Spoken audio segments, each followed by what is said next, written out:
Omagana Timendasya Gyanangana Salakaya Chakshusmitaya Natasma Shri Gurave Namaha Sri Chaitanya Manobishta Stapita Yena Bhutale Sayarupa Kadamanya Dadati Swampadantikam Vandiha Sri Guru Sritang Parakamalan Sri Guru Vaishnavascha Sri Rupan Sakjatan Sagana Raghunatan Sajivan Sadhuetan Savadutan Parajana Satan Sri Krishna Chaitanya Devan Sri Radha Krishna Parasahagana Lalita Sri Vishakavitamscha He Krishna Karuna Sindhu Dina Bandhu Jagatpate Gopesha Gopika Kanta Radha Kanta Namastute Tapta Kanchana Gorange Radha Bindavanishware Vishabhanu Sute Devi Panamami Haripiye Vancha Kapa Tarabhyascha Kripa Sindhu Evacha Patitana Pavanavebhyo Vaishnavebhyo Namo Namah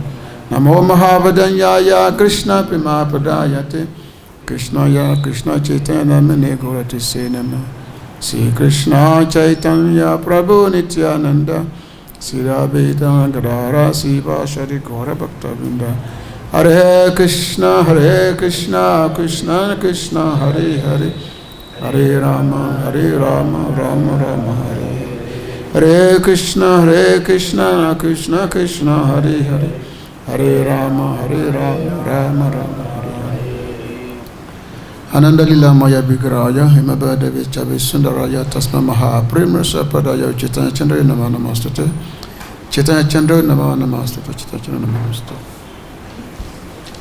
So I thank you all for coming this evening for the continuation of our Bhagavad-Gita class. So Bhagavad-Gita, of course, always remain fresh because it's spoken by Lord Sri Krishna himself and it's to his dear devotee Arjuna.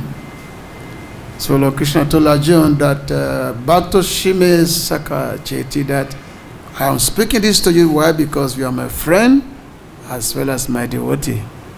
So which means only devotee can hear Krishna's words. The non-devotees, they cannot hear. Because when non-devotees, even when, just like it's our experience that when we are preaching, those who have like demonic mentalities, no matter what you tell them, they will never be convinced. They even find every opportunity to, to be belligerent towards you, So that is the nature. But the devotees, when they hear the message of God, they immediately become very attracted. Their hearts become melted when they hear the message of God. So Krishna is speaking to Arjuna. So Arjuna was hearing, and it's just very, very enlivening for Arjuna to hear. So anyone who is similarly following the footsteps of Arjuna, they will get the same mood which Arjuna has. Like I mentioned before, that when Chaitanya Prabhu, when he was in South India, and there was a Brahmana who was every day he will read Bhagavad-Gita, but he would turn the book upside down. But as he was looking at the Gita, having the book in his hand, he would be shedding so much tear. A lot of tears, be shedding so much tears, So all his classmates, all his mates, they were laughing at him. So this Brahman is so illiterate, he cannot read. So therefore, because he cannot read, so he was crying because he couldn't read. But when Mahaprabhu saw him, Chaitanya Prabhu that time was traveling South India, and he saw this Brahmana and asked him that, my dear Brahmana, what is the cause of your lamentation? Why are you lamenting like this? So this Brahmana said that, whenever I think of Krishna and on the battlefield of Kurukshetra, and his dear devotee Arjuna, was behind, because Krishna was the charioteer. Krishna was the Sarati. Sarati means the charioteer. So Krishna was the charioteer, and Arjuna was directing Krishna that go here. This is God. But he became the servant of his own devotee. So Krishna was, driving the chariot, and Arjuna was simply directing. So this Brahmana said that whenever I think of this, it just cost me so much, baths, so therefore I could not help but be crying, but I could not help. So when Mahaprabhu heard this, Mahaprabhu was so happy, and Mahaprabhu embraced this Brahmana. He said, actually, you have understood Bhagavad-Gita. You have understood the Gita. So this is some of the key. The chapter 13, which we are reading now, this is the beginning of the 6 chapters of the last 6 chapters of the Bhagavad-Gita, because the Gita was divided into 3 sections. These 3 sections, the first 6 chapters dealing with Kama Mishra Bhakti, dealing with Kama. And then the middle chapter is dealing with Bhakti itself, which means the first chapter, 1 to 6, dealing with Kama, chapters 7 to 12 dealing with Bhakti, and then chapter 13 to 18 is dealing with Gyan.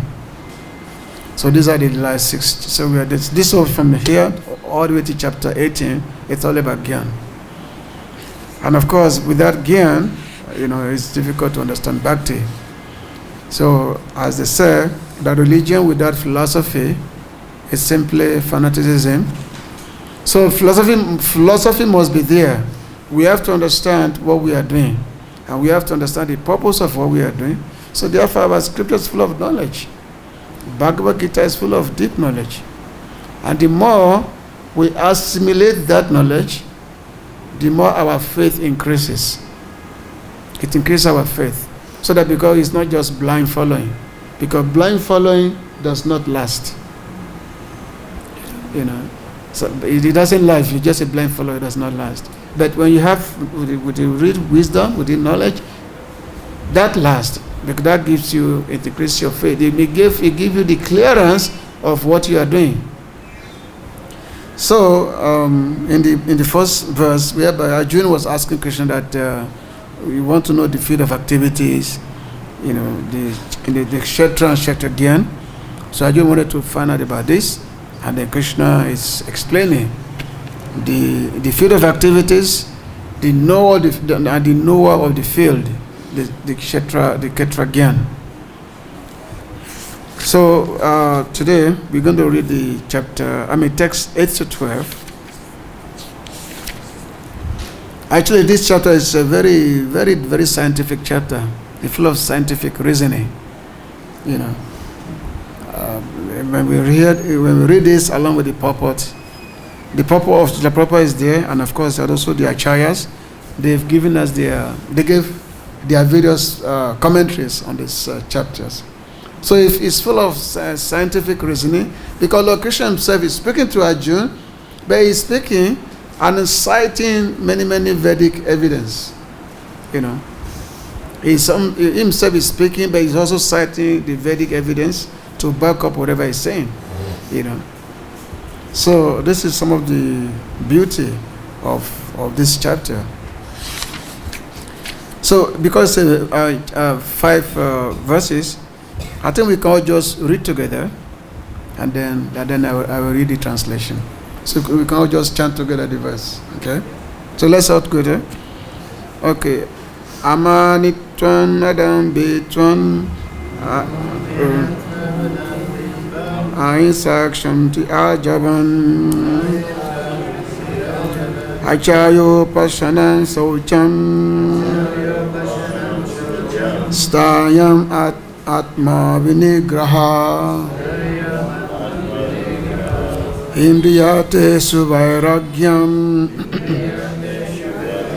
Anahankara Evacha Jamamritu Jara Vyadi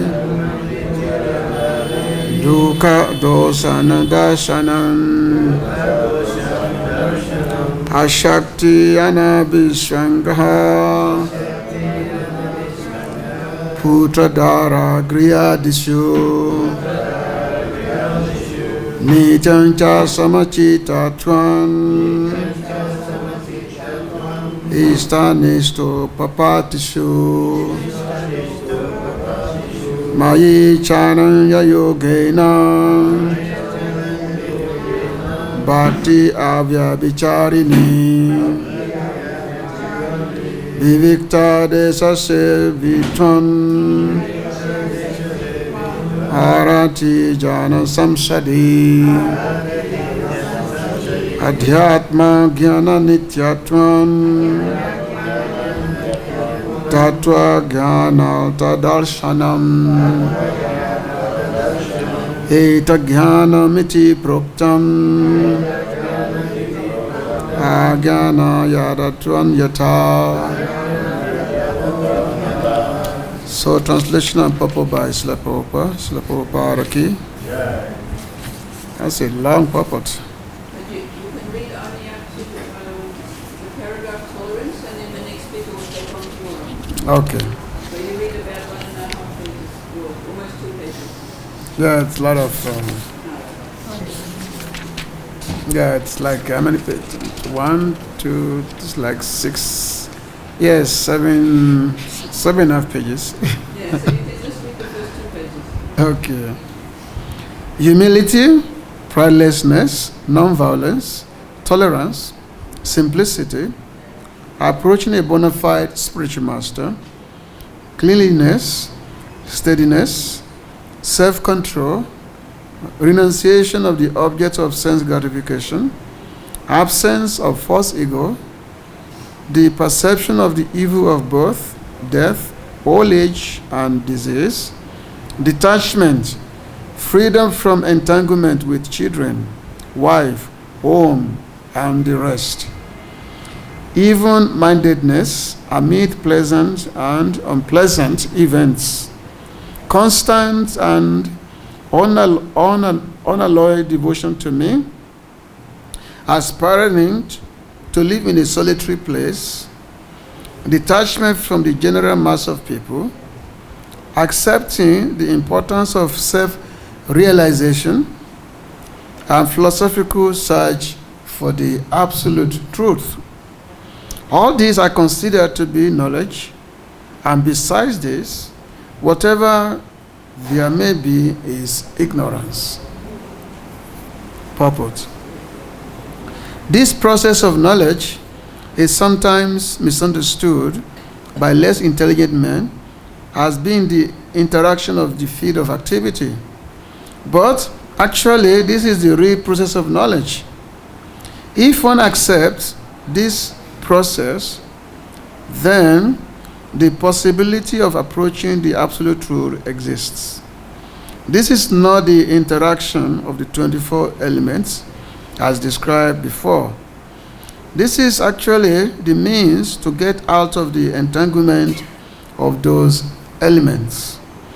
The embodied soul is entrapped by the body, which is a casing made of the 24 elements, and the process of knowledge, as described here, is the means to get out of it. Of all the descriptions of the process of knowledge, the most important point is described in the first line of the 11th verse. Mayi chanalchya yogena bhakti avyabicharini. The process of knowledge terminates in unalloyed devotional service to the Lord. So, if one does not approach or is not able to approach the transcendental service of the Lord, then the other 19 items are of no particular value.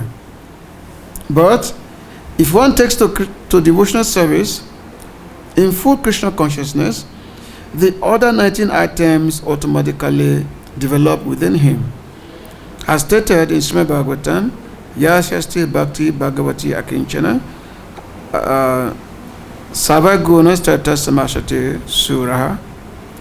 All the good qualities of knowledge develop in one who has attained the stage of devotional service.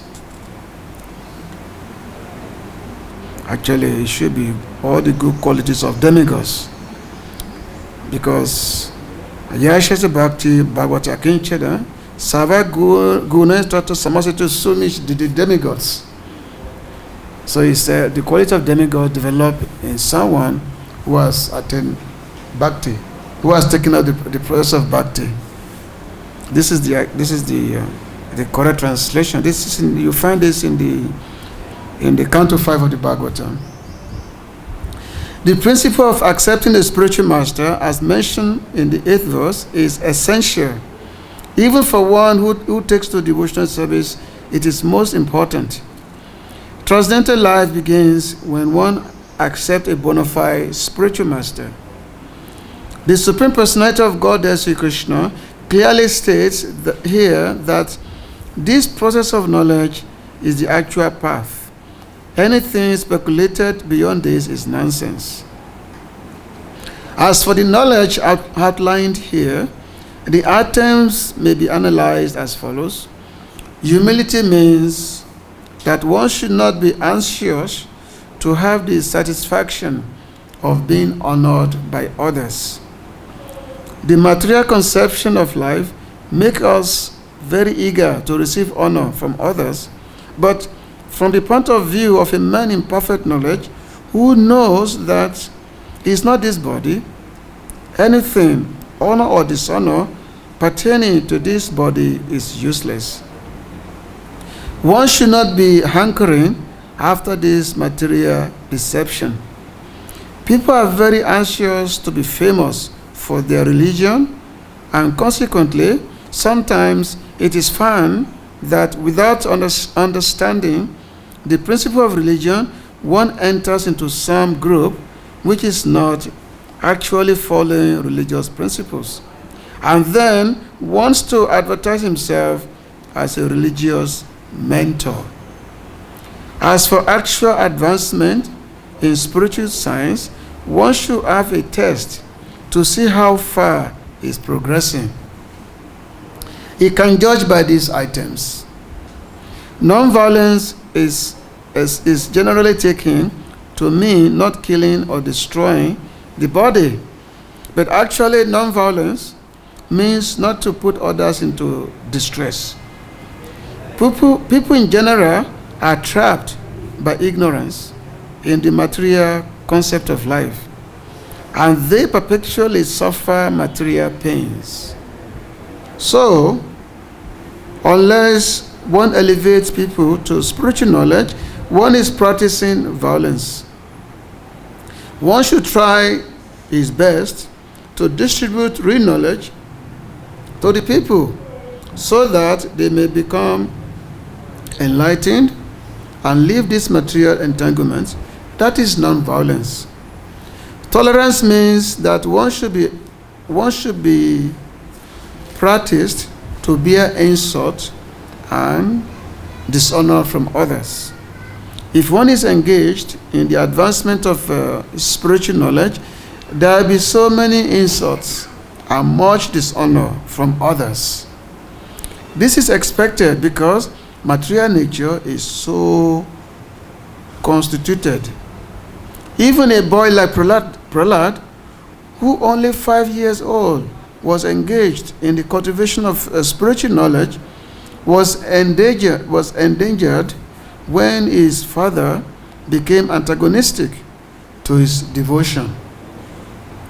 The father tried to kill him in so many ways, but Prahlad tolerated him.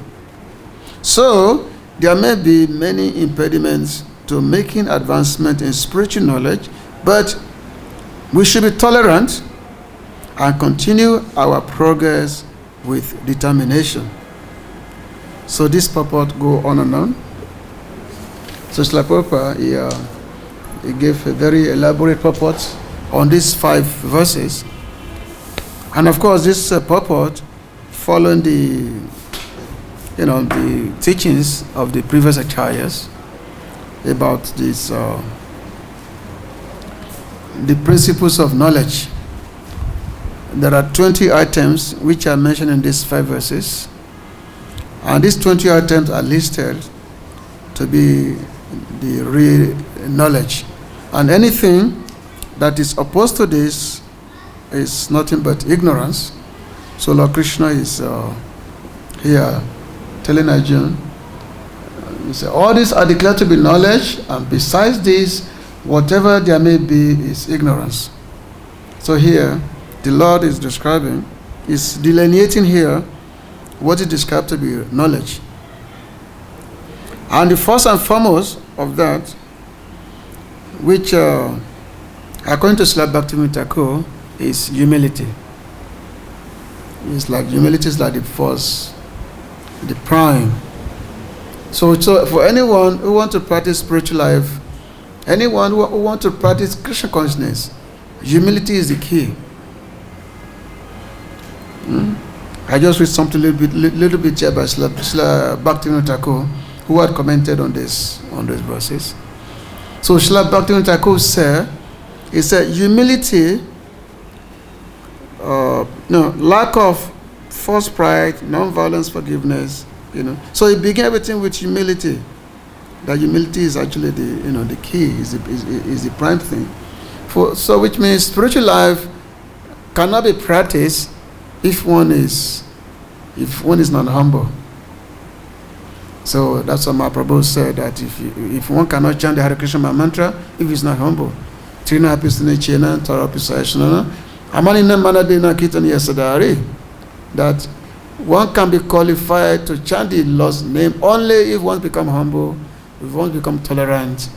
Amanina, if one does not expect honor for oneself, and one is ready to give honors to others, then one can be in a position to chant the holy name of the Lord. So which means, if we want to enter the kingdom of bhakti, we cannot be trying to exhibit, how great we are. Trying to exhibit, like Srila Vishnu Chakravarti Thakur. So he was describing the Madhurya Kadambini that sometimes when one comes to bhakti, when one starts practicing devotional service, especially as a new devotee, some of those things that happen is that one becomes famous. Because after all, everyone likes to see devotees. And what happens is that when one see devotee, one want to give honor. The honor is there. This is called pratishta. And then from pratishta, the honor that is there, and then there is also puja. Puja means the worship. So because it's our experience when we travel to many places and we are preaching. So people, they want to see and they want to give you honor. Everyone want to touch your foot. They say, there's sadhu or great devotees.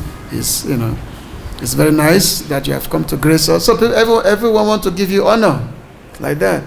But if one start thinking that, I am such a devotee, and that's why I'm getting this honor, we start thinking of how great we are, And sometimes, because we are thinking of how great we are, and if someone does not give us honor, we become disturbed by it. That it's like, how dare this person is not giving me honor? Because after all, not everyone will see you equally, Because you travel, but sometimes you're in a place whereby everyone honors you, and you can be in another place whereby people just don't like you.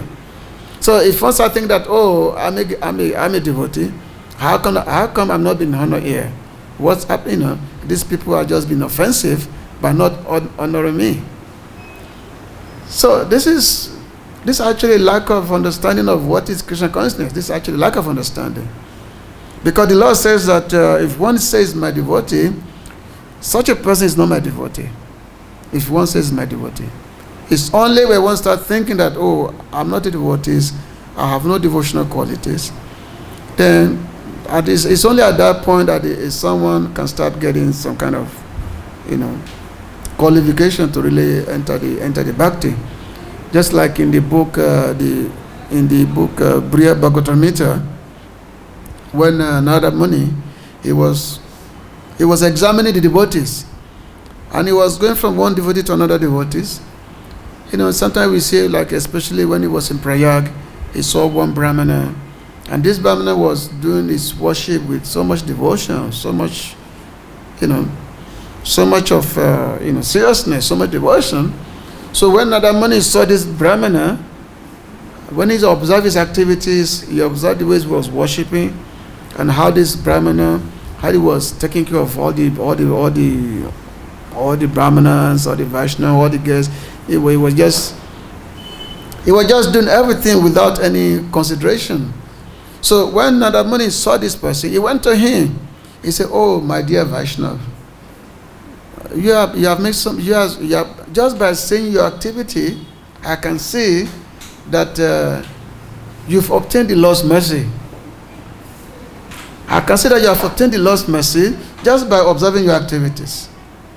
So, and then Nadamani, of course, was glorifying this Brahmana, was glorifying him.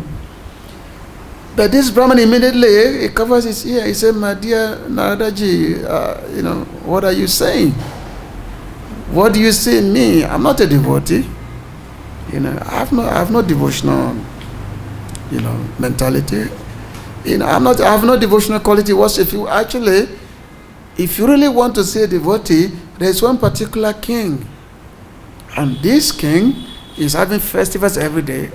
So this Brahmana, he described so many wonderful qualities of this king. He said that, my dear Narada, if you want to see who's actually a devotee, you go to this king and you see who's actually a devotee." So in this way, this Brahmana, he renounced himself. He said, "No, I'm not devotees." So, and of course, then Nadamani went to this particular king. He saw that this king, he basically made everyone in his kingdom a Vaishnava. Everyone is a devotees. So every day is a festival where the soul center around the worship of the Lord.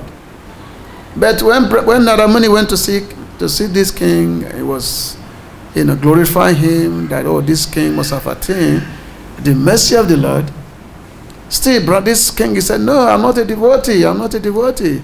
And so in this way, so Nadamani will go from one person to another person, and each one will keep saying, "No, I'm not a devotee. You have to go to this person, you have to go to that person." Until eventually he went to Lord Brahma, he went to Lord Shiva, he went to Anuma, he went to Prahlad, then he went to Dwaka, like this. Well, everyone is saying that we are not devotee. You want to say devotee, you go to that person. You want to say devotee, you go to this person. Listen. So a devotee will never say that, "Oh, I am so and so." These are the symptoms of humility. Humility means to have any consideration of oneself. And for one who wants to develop love of God, actually for a person, a real devotee who is actually making spiritual advancement in Christian consciousness is actually known by virtue of his humility. How do we recognize a devotee is actually advanced? Is by their humility, by their tolerance, by their somebody who doesn't, they see honor and dishonor as equal. So in the second part of Briya Bhakti-yoga, when I think it was Nadamani, he was having a conversation with Uddhava, and they are saying that a devotee's love of God is actually is measured in terms of their humility, in terms of humbleness. That's its measure, and the more love of God a devotee develop, the more humble he become. And that's the characteristics of the gopis in Vrindavan. That's their characteristics. They are extremely, extremely humble, and we can see all these different qualities here, which the Lord is saying that the humility, pridelessness, tolerance, simplicity. The simplicity. This is another criteria of being a devotee, which means a devotee must be very, very simple. As they say that simplicity is Vaishnavism, because the more simple we becomes, the more simple we are in our dealings, then the more we can actually, recognize the glories of the Lord. So a Vaishnava is the one who is very, very simple in his dealings. But how can we be simple if we are not humble, if we don't have? So that is not there. So which means because of simplicity is the opposite of crookedness. Unfortunately, many of us, like myself, we are so crooked. So the simplicity is not there. But for a person who is very simple, they accept things as they are. They accept things as they are. They will never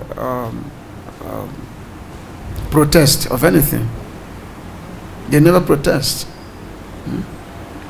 I mean, these 20 items which I mentioned here is so deep. Each one is actually full of analysis that the Lord is explaining. So the Lord is explaining here what is real knowledge and what is opposite of knowledge. So many qualities are described, 20 of them, and these are the qualities by which a devotee is supposed to develop: detachment, freedom from entanglement with family members, all these things, even-mindedness, honor and dishonor. Even which means we see honor and dishonor as the same thing. We see all the same, which means if any good thing comes, we don't become elated. If any bad thing comes, we don't become disturbed. It's even-mindedness. This is the equipoise, like that. So that's actually that's some of the things that the yogis pursue, whereby they don't try to become because material world, after all, is always a source of disturbance. But the Lord said here, Jamamitu Jaravyadi Dukkha Doshana Dashana, which means this material world, which is full of birth, death, old age, and disease, along with the accompanying distress. Dukkha Doshana Dasanam, which means the distress is there. That's the very nature of the material world. But the material world has to is constituted that way. Why? Because material world is not a place for the living entities. We are not supposed to be here in the first place. But we are here. Which is actually a prison house. And Maya, she's the superintendent. She's the superintendent of the prison house of the Maya. But Maya, she makes us think that things are wonderful. She makes us think that things are wonderful. She say, oh, my dear child, come and sit on my lap, and everything is wonderful. Everything is here for you to enjoy. She said, come and sit on my lap, but the moment she captures you, because you sit on her lap is not smooth. Her lap is full of spikes. And that spike is like tapatraya, the miseries of material nature, trouble that comes from your mind, by other living entities, by nature, all kind of trouble is there. But once Maya captures you, you can't get out. You cannot get out.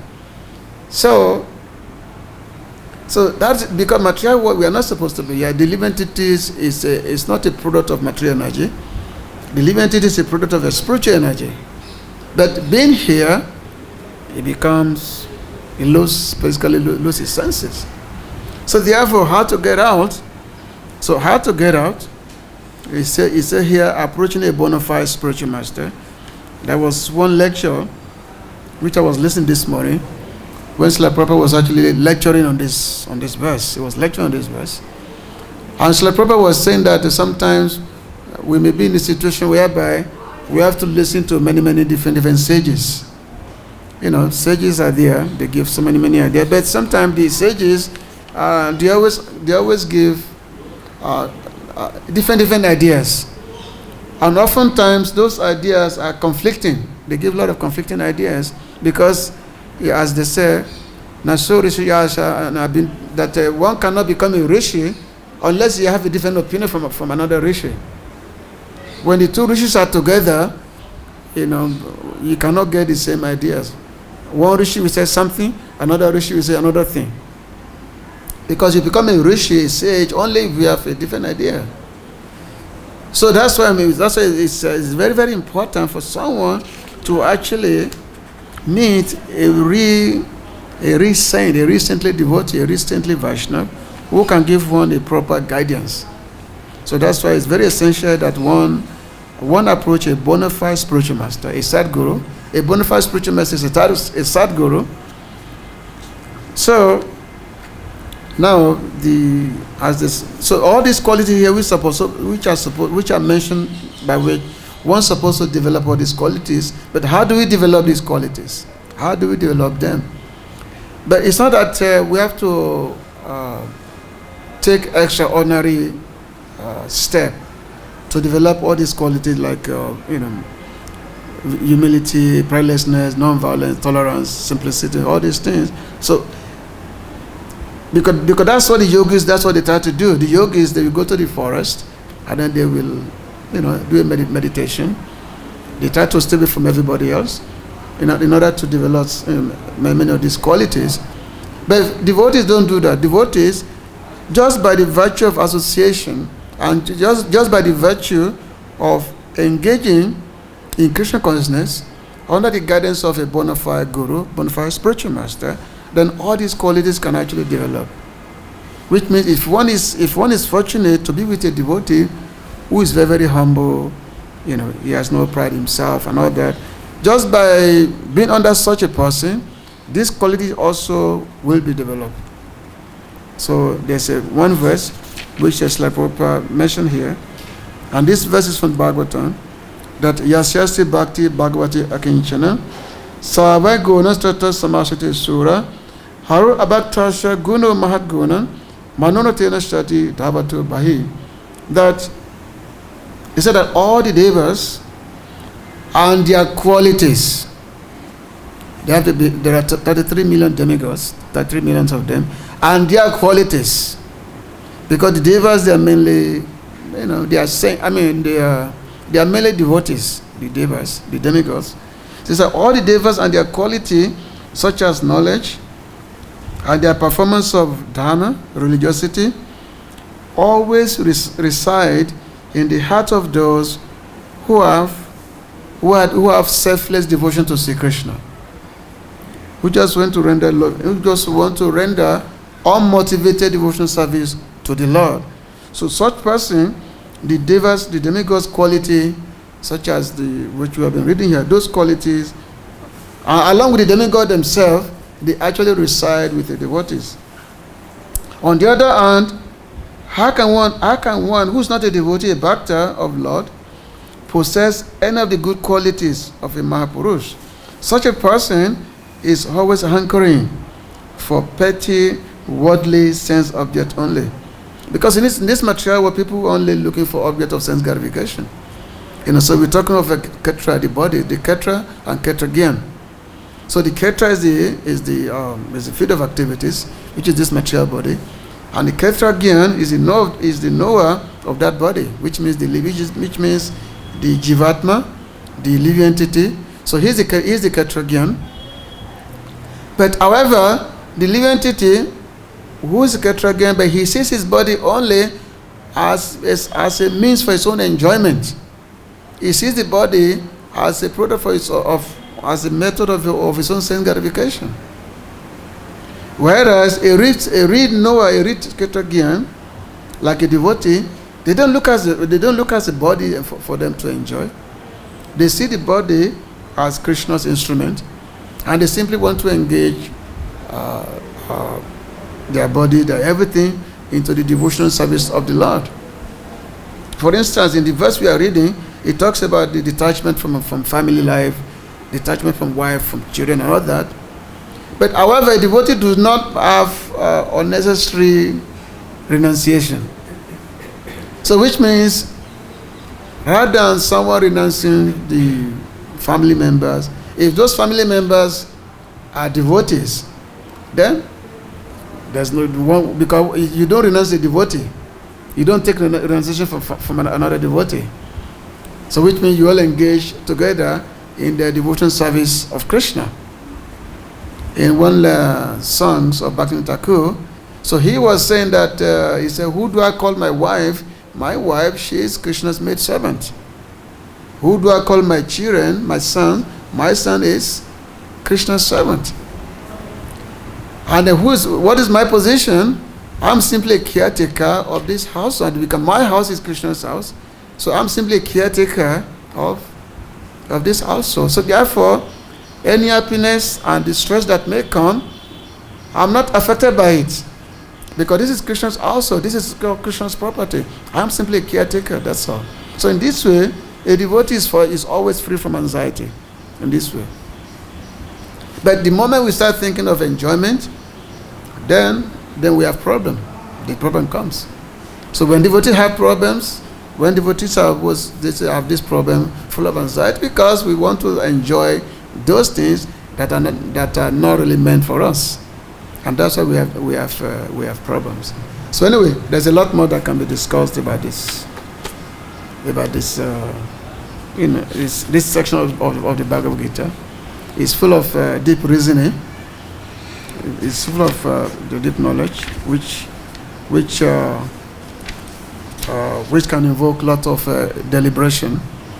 Many acharyas, they've commented on this on these verses of the Bhagavad-Gita. So I'm going to stop. If any questions or comments, it's 6:30.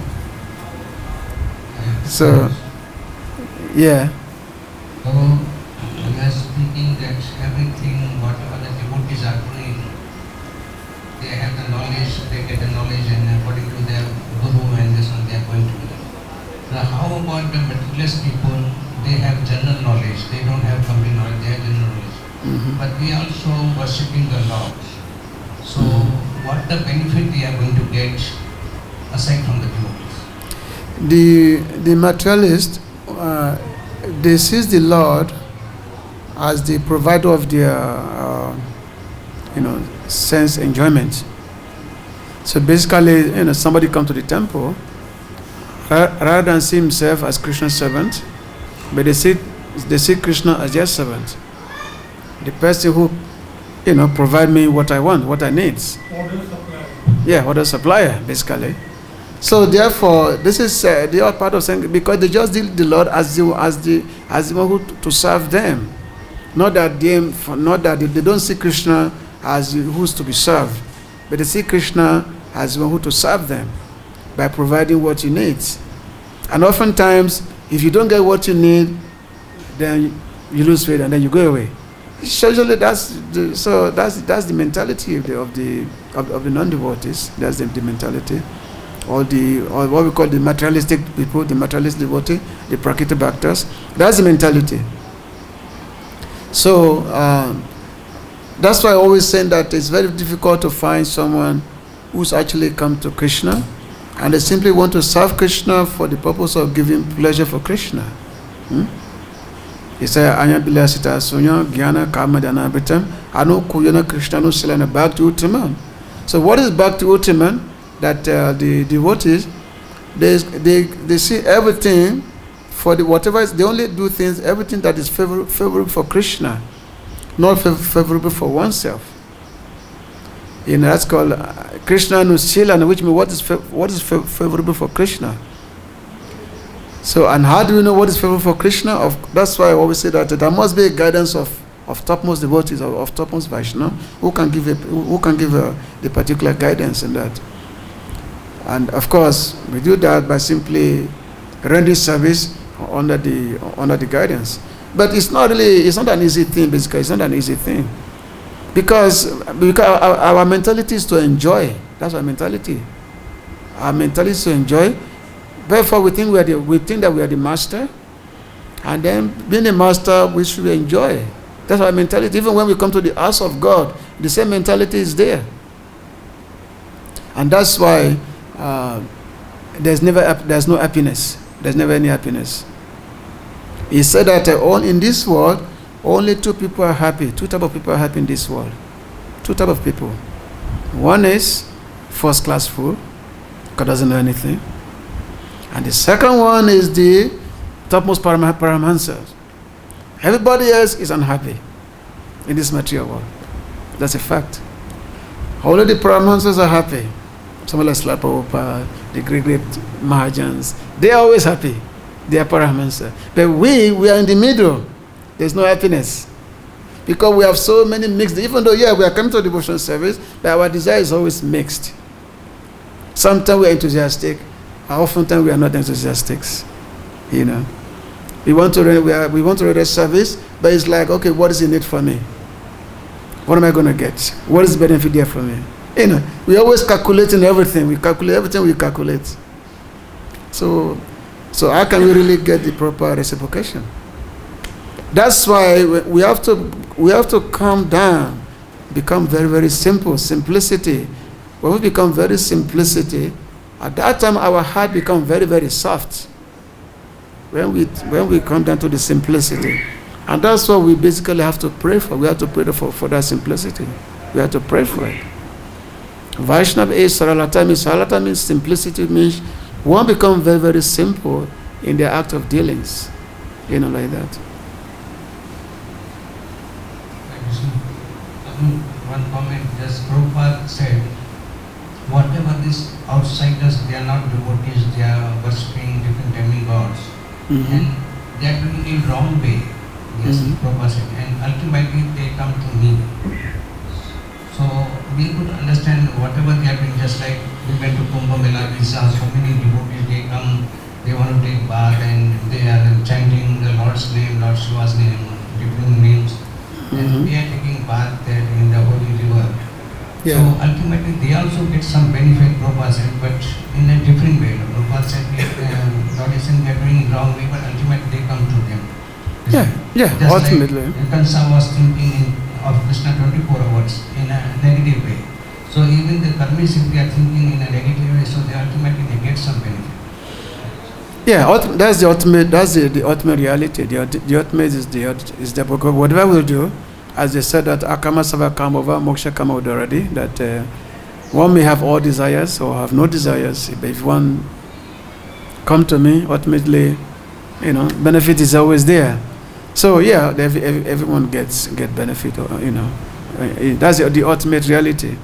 You know, so it's just a matter of how quickly we want to embrace the platform. Like Srila Prabhupada was mentioning that a devotee should be able to access the advancement.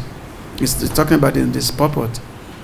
You know, Srila Bhagavad Thakur, he's talking about the same. He said that sometimes when we want to climb, we want to go to the top of the stairs. So we want to climb. So normally we are taking one step after the other. So in order to reach the top, so we have to leave one step behind and we take another step so that we can reach the top. But however, if we don't keep taking the further step and we just keep where we are, we tend to go backwards. So how are we going to reach the top?